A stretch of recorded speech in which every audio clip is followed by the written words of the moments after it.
from Cheryl. Everyone else at this point is trying to stay safe. We have received some pictures from people in North Carolina, but in those areas and at those points, the conditions were still very calm. So at this hour, we have not yet received anything concerning on our Daybreakers page, but I'm keeping a close eye on it. I'll let you know if we get anything, Craig. All right, appreciate that, Ashley. And again, we don't want folks taking any chances with the weather. If you've got something, maybe you're walking around your property this morning, you notice some wind damage from last night or something, and it's safe for you to take a picture and send it in. We'd love to be able to help tell the story and include feedback from our viewers. That's always great, and it very much helps us. But we don't want anybody taking any chances for these folks down here in North Carolina that are under the warning. Let's take a look at the area under warning right now. Again, you'll notice Gatesville, Harrellsville, Gates in Hertford County, and this runs until 8:15. We don't want anybody under tornado warning going out there and taking any chances trying to capture video or whatever. Stay safe. You're the number one priority. Stay safe, okay? But if the system is passed and you've got an opportunity to take pictures later when it's okay to do that, and you can send them in to us, we'd love to have those at that time. All right, we're taking a look here at this cell now just out there. This is kind of interesting one right here, maybe a little bit of a notch. Southern part of this around New Ferry Road. And heading over towards, it looks like Neckar Road, is that right?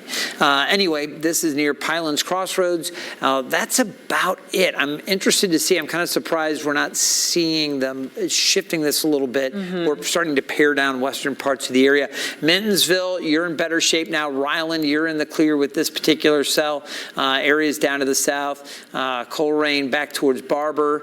South Mills, Kellogg's Fork, some of the communities that are in better shape. And you're seeing the drier air starting to filter in right behind it too. So we had this period of really heavy rain, possible recell rotation, and now drier air coming behind that right now.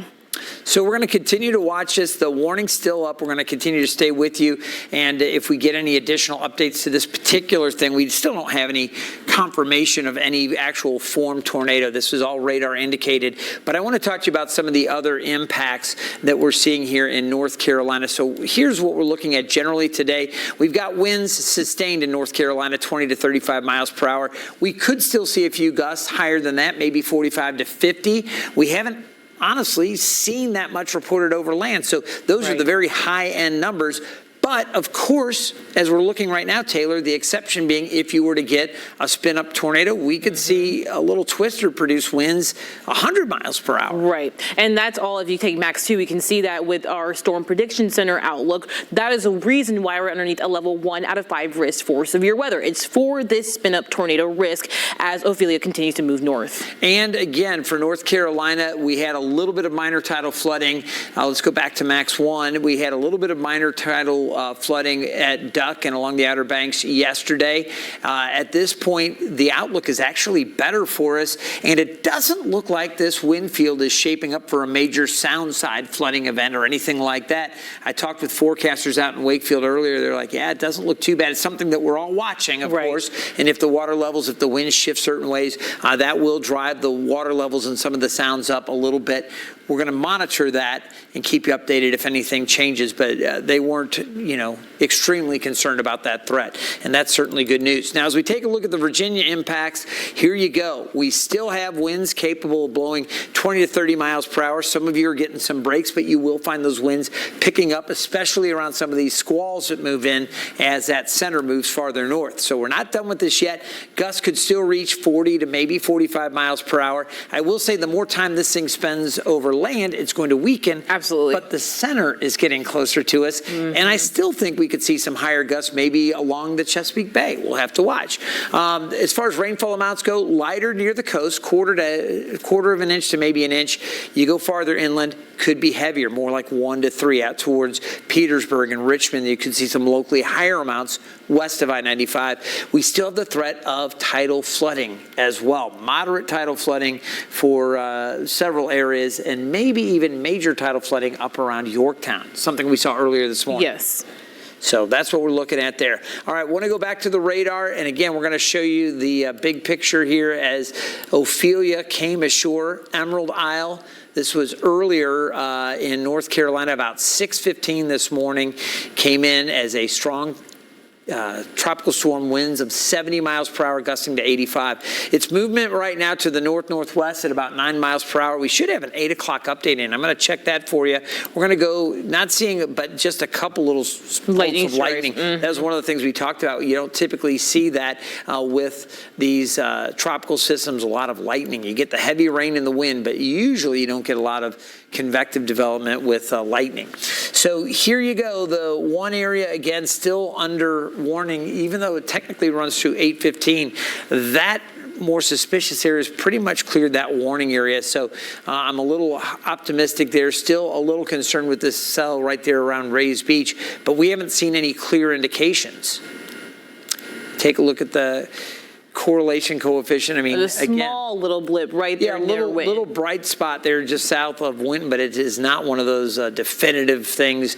Take a look at the velocities. Again, no real strong couplets, but it is far from the radar site, so they don't always do a good job. The radar doesn't always of picking up those clear signatures.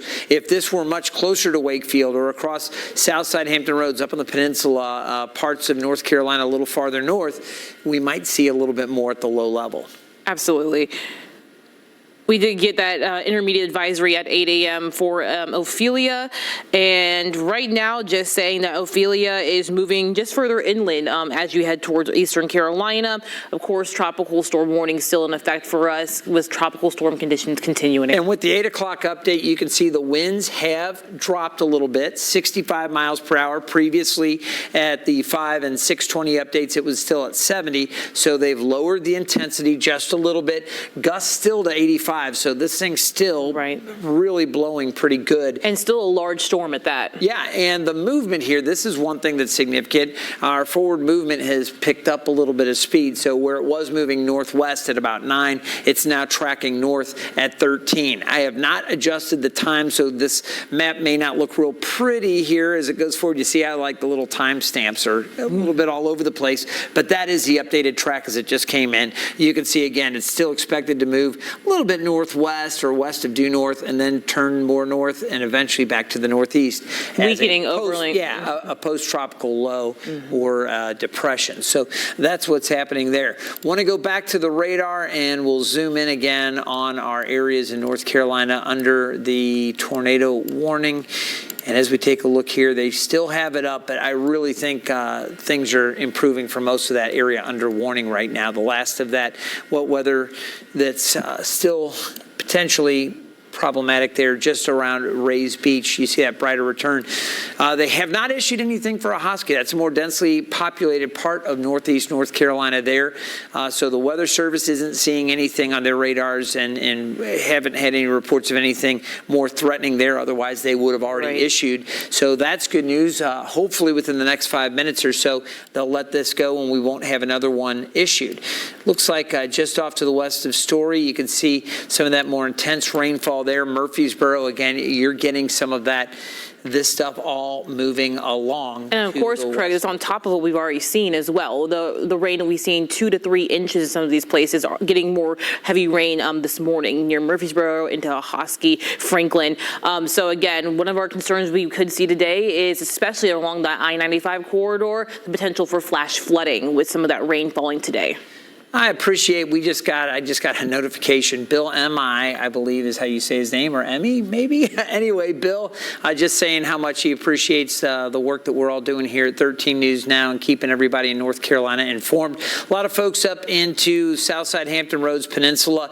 We haven't been spending as much time as we would typically do that. That's because it hasn't been as bad up there. So if you're not hearing me talk about your area, don't feel left out. Yeah. Feel blessed, okay? Yes, that's good news. We're focusing more right now on northeast North Carolina because this has been the area that's seen some of these squalls come through and produce the tornadoes and or at least radar indicated rotations. Let me be clear on that. So nothing confirmed down to the ground yet. Again, Gatesville, you've got some light to moderate rain right there. You can see a little bit still around Kellogg's Fork, but they have not reissued or extended to this point. It is now 8:11. This is set to expire at 8:15, and most of the area that has been under that warning is now clear of that more threatening return.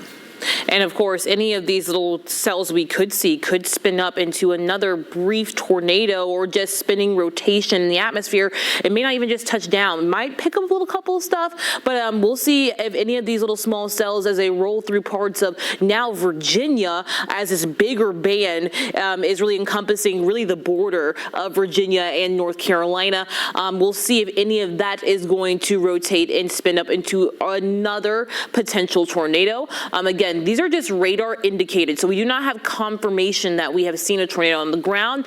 The better news with this is that usually when we have tropical systems, they're going to be on the weaker side most of the time. So brief spin-up tornadoes, usually EF0, possibly EF1. You may, in some stronger cases, get an EF2, but we're going to stay on the EF0, EF1 side for most of these situations. Again, like Craig was saying, we need you if you're in this area. Most of the rotation seems to be outside of this tornado warning box right now, but any of these little small cells could spin up across the area, especially because this band has history of spinning up. Yeah, for sure. And you can see again how this is moving along. Again, the bands themselves moving from east to west, kind of wrapping around. That's because it's on the north side of this system.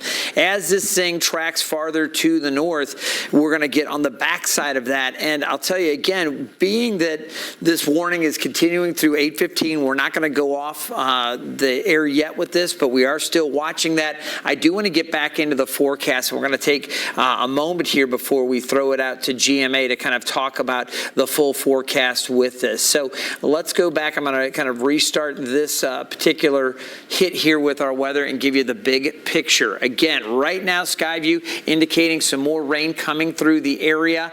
As a matter of fact, if I can take this at the wall, I don't know if our directors can do this or not. We're throwing little curveballs at them left and right. I'll wait for a thumbs up from my floor director to know that the camera is hot on the wall and I can walk in. But I do want to talk about it. Thank you so much. We're under storm mode. This is weather 2. Here's max 1, and this is what we want to talk about. Again, made landfall this morning, Ophelia, as a strong tropical storm with winds of 70 miles per hour, higher gusts. At the 8 a.m. advisory, winds are down to 65 miles per hour, movement now north at 13, and it is going to continue to track to the maybe just west of due north, but come through over the western part of our area and then weaken over time over land, and it will eventually move off to the northeast. Here's a look at the center of this thing. We've been spending so much time down there, about another minute or so left on that tornado warning, and I know Taylor is over there at the weather pod. Let me know if they extend or do anything. Otherwise, we're going to keep rolling with the forecast here because it does look like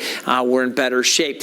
Buoy's still indicating some pretty gusty winds offshore, but things are starting to improve a little bit. Earlier, we had gusts up around 55 to 60 miles per hour. We had a 51 mile per hour gust there, pretty close to Hatteras. We've had some gusts up around 35 to 40 miles per hour just east of Virginia Beach. Winds over land, again, gusting into the upper 30s. When I came in this morning, we had gusts 40 to 45 for some of these areas off to the north. We've actually seen decreasing winds across the south side. Taylor, can you hot punch that camera? I think it's in D, the input there, Skyview D. Anyway, can we go to the ocean front? I just wanted to show what was happening there, if you're able to do it, if she can select that.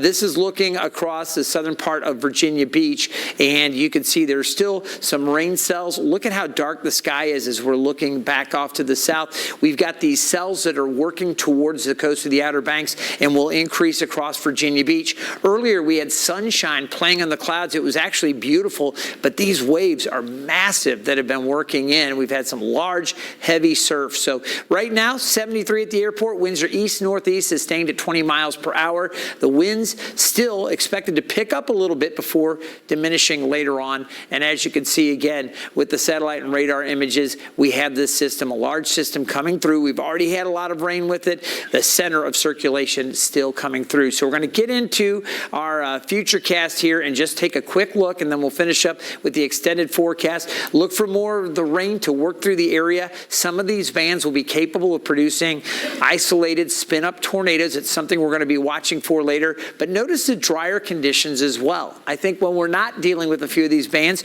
we should have some prolonged periods of nicer weather, the center of circulation out to the west, and then it makes that turn. So more rain, it's going to be heavier out along I-95 as we go through the overnight and into tomorrow. Much, much improved conditions. Let's look at the 7-day forecast. Here you go. Our temperatures are going to be a little cooler as we finish out the weekend and get into Monday. We're looking pretty good at 74, 73 Tuesday, Wednesday, isolated showers. And as we go along, we're going to continue to find, again, that chance for isolated showers middle of next week. Ashley. Craig. The last hour of that show did not go. We had all of these stories set to go, but once we get into tornado warning, you know the deal. I mean, absolutely. We stay with that. And Taylor, again, we were talking about your background again and joining our team, coming from one of the best tornado programs in the country. Oklahoma is outstanding. And I'm a Mizzou guy, and I still acknowledge that. What you brought in as far as the tornado analysis, really appreciate it. She's doing a phenomenal job. Thank and what you. a great addition. We're going to be with you today. We'll stay on. We're going to be doing some stuff on social media. If you give us a follow, Taylor and myself, any of the social media platforms, you'll find us. Maybe we'll do a little Facebook Live or do something here for a while, and we'll have updates.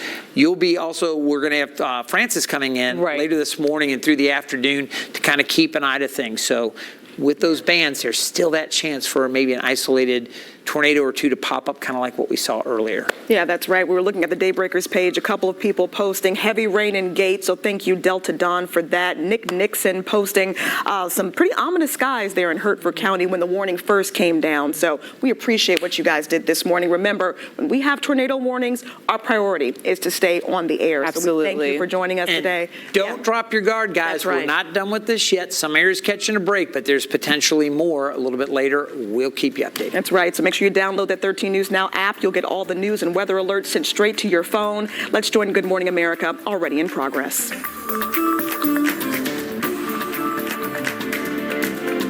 Target